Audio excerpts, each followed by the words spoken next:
name is Rodrigo Cala. I am an organic farmer from Turtle Lake, Wisconsin.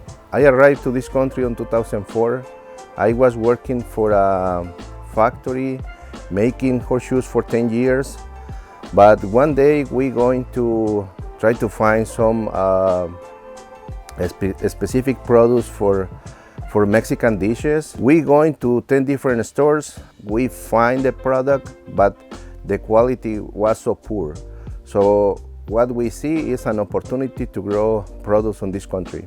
We grow tomatoes here, we grow onions, we grow peppers, we grow lettuce, kale, collards. We grow like 50 different crops just for selling in the cities. We are certified organic here at Dawn to Dusk, and we teach incubating farmers also on how to be organic. To be organic certified, you have to think in a holistic way. Essentially, you have to think of the soil as a living thing, because there is life that goes on under the soil. Applying pesticides and using practices that are harmful to the soil are really not what we do. We try to make the soil better than how we found it. My name is Vanessa Casillas. So at the Gatherings Cafe, we make Indigenous foods, and we are located in the heart of the Indigenous community. We do employment training. We work with people who have no experience or little experience in the food industry, and we teach them in a way that's focused on the Indigenous lens. When we first started making meals, we started at about, I want to say 100 meals. And that grew to about a little over 200 very quickly.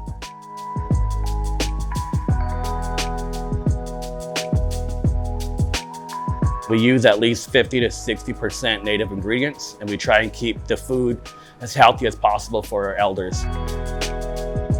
Due to the historical trauma of boarding school, residential school, colonizing the palate in a way, so it's just being on the front line and reintroducing these natural ingredients, especially the local ingredients here in the Midwest area. Food for me represents health. It represents sustenance. Here at Dream of Wild Health, one of the things that we say often, and something that we're going to kind of continue to push, is food is medicine. It's not just fuel for my body, but it's feeding my spirit. Working with the earth is healing me in ways that I didn't know I needed to be fixed. There are those different sensations that you get from biting into a freshly picked ripe fruit. And that's why it's so important for us to be able to put as much love as we possibly can into growing these plants. It's the best investment you can do in yourself. People thinking, I'm gonna buy a expensive car, or I'm gonna buy a expensive and fancy cell phone. I think the best investment you can do in yourself is get healthy food.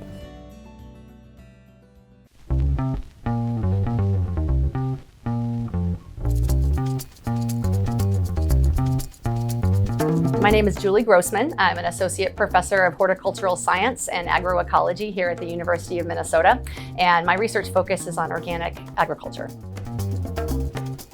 I lead a research lab that focuses on soil fertility within organic agriculture systems. So we try to figure out ways in which we can fertilize vegetable crops without needing to use synthetic or chemical fertilizers. Our lab works really closely with farmers. We love to work with farmers.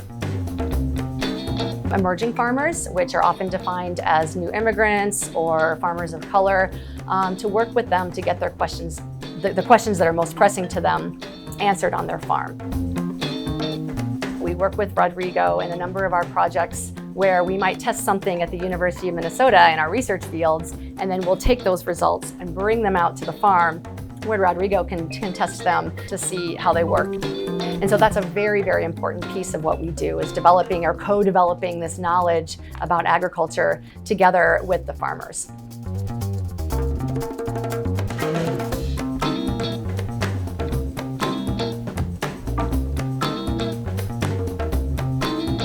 Climate change is a big issue for farmers, and I don't think it's a problem just for the farmers. It's a problem for everybody. If you want to eat 3 times a day, is your concern too. So we need to start doing realistic things for change that. And we don't have the time. People, they think it's gonna be in 20 years, it's gonna be in 50 years. I don't see that time. I see we need to start doing right now. You are what you eat. If the food has pesticides, if the food is of low nutrient value, it's the same for you. I think it's very important to know who is growing your food, where the food is coming from. It's so important for us to continue to educate the community on why our food is important, not only how it's grown, where it's grown, and by who, but here we take special care in the soil. We know that our silent coworker who makes everything grow for us needs to be taken care of and respected. Every single day we take a step and step on her. And she is carefully nourishing the crops that we're growing, feeding the soil, ensuring that we're respecting her in a good way, just like my ancestors did, is the first step in creating a healthier food system. Our lab really focuses on utilizing natural or ecological processes that we're just starting to understand to make our agroecosystems and our agricultural systems more sustainable. Our lab studies what are called cover crops, which are non-harvested crops that are grown specifically to improve the soil. And we know, over years of research, we know that using cover crops can build soils, can help improve soil health over time. You can see small pockets of hope in the countryside where you can drive by and see that there's a covered field with green, and it's not brown. And so seeing those pockets of green means that people are trying to cover the earth, regenerate her, and make sure that we're being conservative about our soil loss. We all have a responsibility to play in taking care of our environment, and agriculture has a huge impact on the environment. We have a lot of negative implications of the way we're growing food today, including runoff of nutrients into our water bodies, which causes contamination. We have soil degradation happening at a widespread pace. Not only do we need to change things so that we're not heading down this negative path, but we need to find ways to do it better and improve the system.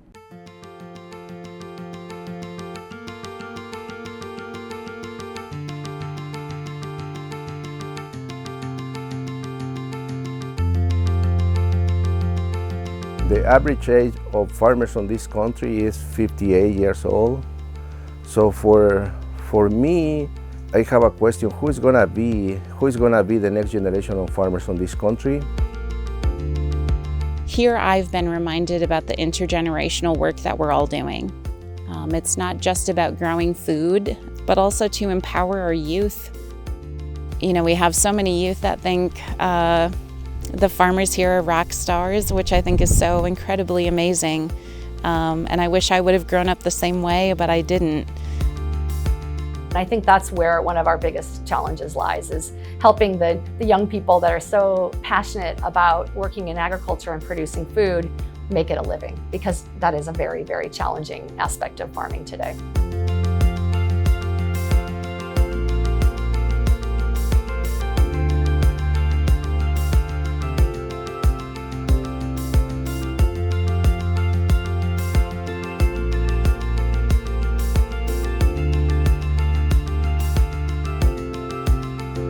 One way to break that land access barrier was for us to open up our land. We actually wanted to start with like 3 farmers, of 3 to 5, but we ended up with like 15 farmers in 2020, and that is how we decided to try and make this an incubator process. Emerging farmers here in Minnesota are a growing segment of our agricultural economy.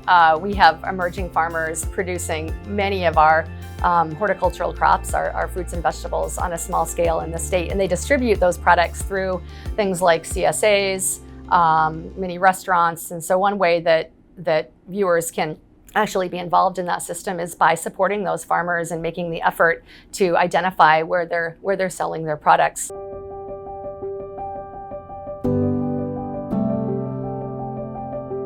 Slow food is finding and gathering people to share, explore, and preserve their cultural significant foods. Slow food for me means real food.